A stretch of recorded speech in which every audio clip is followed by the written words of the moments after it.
Love is our true divine nature, and our heart serves as the intersection of the spiritual and physical, connecting our soul with our body as the conduit for anchoring our divinity onto the earth plane. Embodying our divinity is the key to our ascension and to manifesting our highest destiny in this life. The teachings of the heart are alchemy. Join spiritual mentor and channel Jennifer Spor each week on a sacred journey to lift the veil to remembering your divinity and meet other beautiful souls who are living the path of the awakened heart.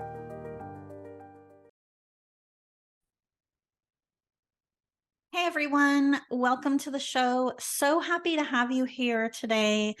I deeply appreciate the time that you take to listen to this podcast. And today I am inspired to share something with you that is very personal to me.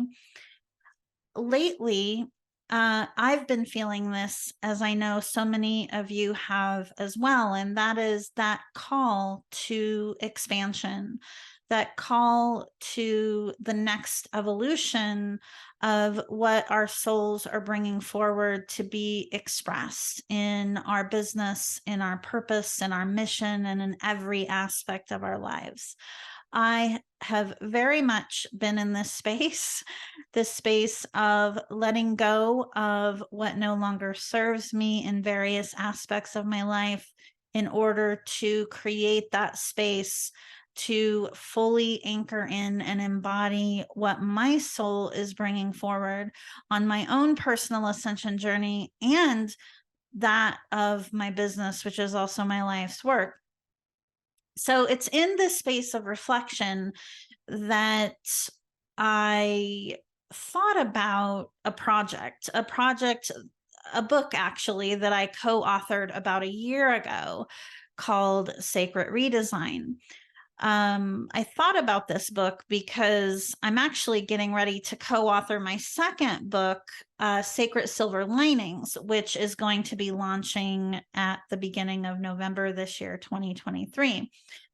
So back to Sacred Redesign. Sacred Redesign is a book with about 20 or so different authors, including myself. And it's all about stories of people who have lived their life outside of society standards. And this fits me to a T, let me tell you.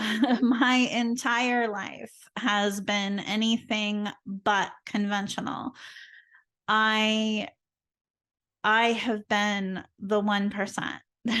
I am definitely blessed to be where I am today and to be on this path. And I'm also blessed for all of the experiences that I have had up to this point and what I'm going to be experiencing in the future. I believe there is a higher purpose to all of it, and I am beyond grateful. So today I'm going to actually share for you the chapter that I wrote in Sacred Redesign about a year ago. And the reason I'm inspired to share this chapter with you is because of this season of reflection I've been in, brought me back to a story that I shared from this book that I don't talk about very often. All too often when I talk about my story, I talk about the more sexy or glamorous version, right? The part that so many people talk about in their path, where they leave their corporate career and they start their business to follow their purpose. And yes, it's an important part of the story, and I've done that. This chapter is really about the earlier part of my life, my early childhood, that played just as important role in shaping who I've become today, and even more important, has fully equipped me to do the work that I'm doing today, supporting other way showers and other people who are on the path less traveled here. It is not a journey that is for the faint of heart.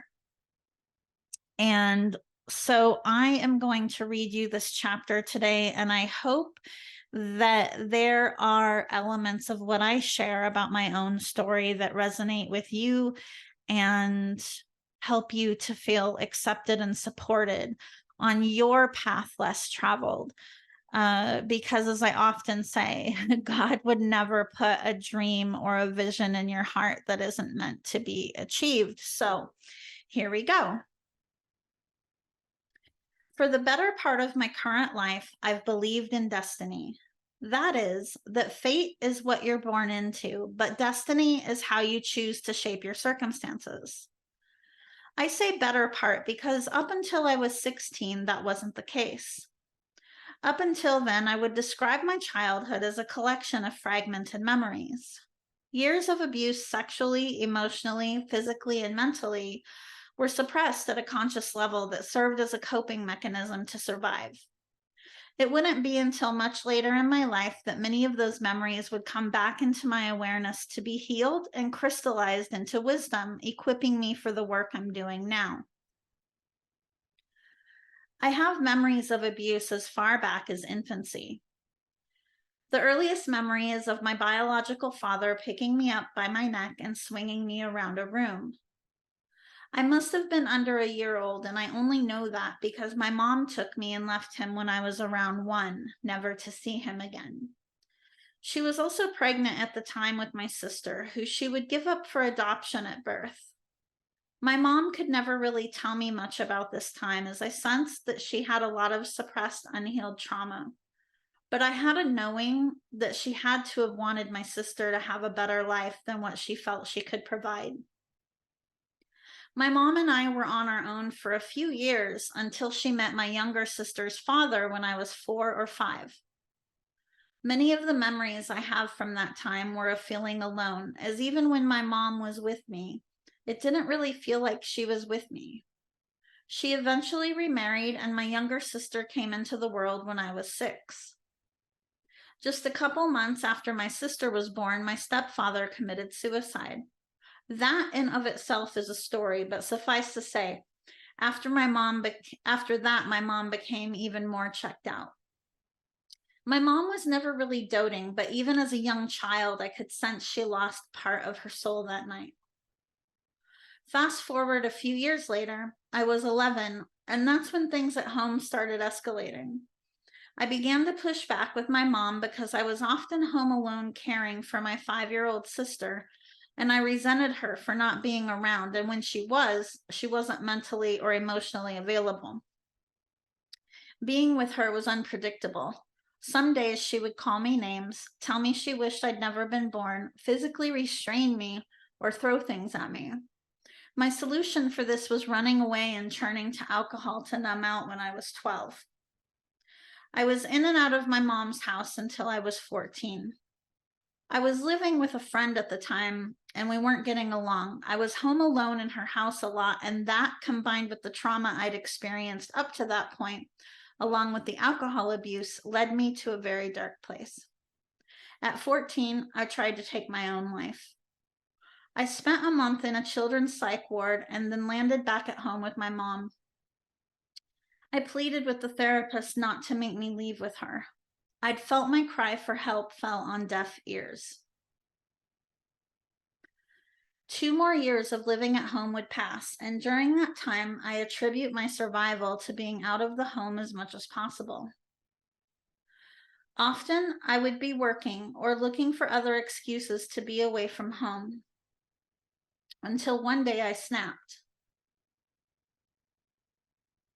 I confided in relatives asking if I could come and live with them, but they said no. So I waited until my mom left the home one morning, packed up as many of my things that I could take with me, and left to live in another town. I didn't tell her where I was, and I never went back. That was the day I made a decision that I was going to survive and that I wanted more for my life. I made a decision that I would shape my own destiny. Over the next 2 years, I worked full-time to support myself. Despite my newfound independence, I was still drinking a lot and experimenting with drugs to numb the pain from the unhealed trauma. When I was 18, I felt like I needed a fresh start, so I moved to Seattle. I started out working a few different jobs, and then at 19 years old, I landed in retail. A few months later, I had a conversation with myself that would change the trajectory of my life. As far back as I could remember, I'd always wanted to be a teacher. I thought about what would be required to pursue a path in the traditional academic space, financially supporting myself, paying for college, etc. Then I reflected on where I was in my current job. I already really loved what I was doing in retail and decided that I was committed to creating a career in that industry. I was on a mission. By the time I was 21, I was already managing stores. At 26, I went to work for a company that would recognize my potential, and I would eventually climb the ladder to assume a corporate director role at 32, overseeing store operations in over 1,200 locations. I was the youngest director in my department back then, and female. Back then, that was a big accomplishment in an environment that was still very much a good old boys club at the time. For many years, I loved my career. What I loved the most was having the ability to create an impact for other people on such a large scale, to make a real difference in the lives of employees and customers. Despite how much I loved my career in retail, it also demanded a lot of my energy, attention, and time. Over time, it felt more difficult to make a difference amidst a growing company with growing bureaucracy, and I fell out of love with my career. Like so many others, I believed if I checked all the boxes off of what traditional society programs us to believe it means to achieve success, then I would be happy and fulfilled. Despite everything I'd overcome and accomplished in my life, I wasn't happy or fulfilled. I was exhausted, burned out, and I felt like an empty shell of a person. I was living in the illusion that if I acquired all the things and that if others thought I was successful, then I would be healed and that I would be whole. That was when the fog started to lift. That was the moment I started waking up. Spiritual awakenings can happen instantaneously, but the awakening often unfolds over time because we as humans are also programmed to fear change, so we resist. Despite my realization about no longer wanting to be where I thought I would be until I retired, I took zero action. Almost 2 more years would go by until I finally took action. I allowed my fear of change to cripple me mentally and emotionally. My unhealed trauma earlier in my life contributed greatly to that. I constantly worried about my ability to find another job, such as the one I had without a college degree and making as much as I was at the time. I didn't feel good enough. Another illusion I was living in. My catalyst for taking action was my mom. Yes, my mom. We were estranged for years until my 20s. I didn't actually reconnect with her even then, but my sister kept in touch with her, and I would share where she was and what she was up to. The first time I saw my mom, she was living in a motel. She'd lost a lot of weight and she didn't seem fully mentally present. I remember asking her if she wanted a soda from the vending machine. When she said yes, I walked around the corner and broke down in tears. I was crying for the unhealed child in me who had just seen her mother for the first time in so many years. And I was crying for my mom who looked so malnourished and unwell. It was clear she had experienced some type of mental break. I would later find out that she was diagnosed with a mental illness. That, coupled with her own unhealed trauma, would explain so much of what I'd experienced with her as a child. From that moment on, my journey to forgiveness and healing began, and we would keep in touch. It wasn't witnessing my mom in the state that she was in that propelled me into action to leave my career. It was a few years later, after she was diagnosed with stage 4 lung cancer, that I reached my breaking point. During that time, I was traveling back and forth from the East Coast to the Northwest to be with my mom and my family as much as possible. Just days before my mom transitioned, I was at her bedside and my phone was blowing up. There was an issue at work that, in the realm of everything, wasn't the most important thing at the time, and the issue could have been prevented like so many other fires that I had to put out in my director role.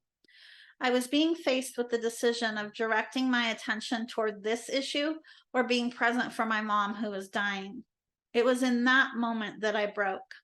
I made the decision that I would no longer allow myself to be stuck in my own life and that I was taking my power back.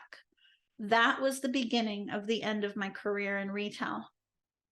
In that moment, my courage exceeded my fear, and I vowed to myself to create a life on my own terms where I was happy, fulfilled, and free. After my mom died, I wanted to be closer to my family in Idaho. Much like the storyline of a country song, I rented my house in New Jersey, packed up my car, and headed out west. After all of what I'd realized and this awakening I was experiencing, I was still living in denial. At first, when I moved, I thought finding a new job would solve my problem with feeling stagnant in my career. Wrong. God has a way of redirecting us. I'd aced several interviews with some well-known retail companies, positions I was a shoo-in for. In each instance, there would be a strange reason why the position didn't work out. One time, I was even interviewed by a company 6 times, flown out to meet their team, and the opportunity still fell through. It was after that I finally realized I wasn't meant to continue the work I was doing, and that put me in a place of reflection about what could be next. It was this time of reflection that led me to the decision to create a whole new path as an entrepreneur. Throughout my journey of awakening to my spiritual path and all of the life transitions I was experiencing, I invested in spiritual teachers, readings, therapy, healers, and business coaches, but there wasn't anyone I could find that could support me in bringing it all together to integrate who I was becoming into my physical reality. This is what led me to realize my purpose and the mission I'm meant to fulfill, supporting others and aligning with their highest path here. Today, I live my purpose and mission through my business as a spiritual advisor, channel, Akashic Records master consultant, and teacher. And I help others who are feeling called to a greater mission and purpose on their path. I support others who are also on a path less traveled. Spiritual leaders aren't just in the personal development industry. There are healers, visionaries, teachers, coaches, and creatives in every industry, and those yet to be known to us. Innovators who know they are answering a higher calling and forging a new path for others to follow. Again, others who are on that path less traveled. We are living in a time where many are being guided to birth new creations that support our evolution. Listening and taking action on the purpose and mission that God has placed in your heart is an absolute necessity for navigating the path forward. If you are listening to this, there's a reason. You know you're meant for more. Your soul is bringing forward the next level you to be expressed. Whether you're newly discovering your purpose and mission, or you're being called to step into the next level of that expansion of your evolution, the time is now. Intellectually understanding this, feeling that call, and integrating that into your physical reality can feel easier said than done. Here are a couple of steps that you can actually take that will help you move forward. First, drop into your heart space for reflection and decision making. The heart is the intersection of the spiritual and physical. It is where your soul's guidance resides. The mind is a faithful servant, but it will always make decisions based upon what it knows from conditioning and past experience. Therefore, it will always keep you where you are now. Your soul will always guide you toward expansion, which is often an unknown path, but the most aligned path for your growth. 2, Get clear on your values, strengths, gifts, and what brings you the most joy. Even if you've done this in the past, it can change over time. Your journey here is an evolution. Your purpose and the mission you're here to fulfill will include all of these and provide clarity on your path forward.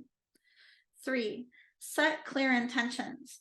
Visualize your path to the extent that you can see and feel in your body what it's like to be the version of yourself who is living your highest purpose and mission here. 4, create a strategy that supports the manifestation of your vision. Decide when you want to realize your vision and create a plan that backs into that time frame. 5, take aligned action. Your strategy, how you spend your time, the actions you take, relationships, and mindset all need to align with your vision for the most direct path to achieve your desires. And 6, invest in support. Your journey is evolutionary, and you only know what you know. You may be able to figure things out on your own eventually, but having objective support will help you achieve your goals a lot faster. It will provide the most direct path to your ascension. We all have blind spots, and having the support of someone who has experienced and achieved where you want to be is absolutely priceless. More than anything, believe in yourself and leap forward in faith. You wouldn't feel a calling or have a vision in your heart that you aren't already fully equipped to achieve. You already have all the answers. It's time to remember to create space for the ancient wisdom already within you, already within your Akashic records, that is ready to come forward to be expressed. Let go of who you were so that you can surrender to who you're meant to be. You've been training for this for lifetimes. You are here to create heaven on earth.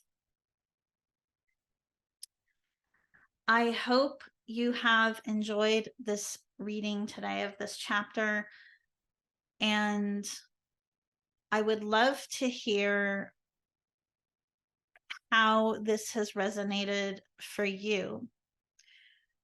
Please feel free to comment on my site, and I will get back to you right away.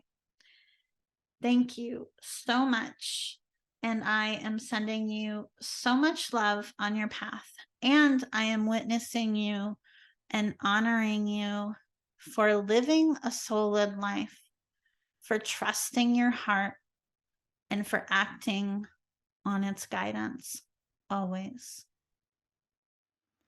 Thank you for listening to Path of the Awakened Heart. Be sure to subscribe to the podcast on Apple Podcasts or pathoftheawakenedheart.com so you never miss an episode.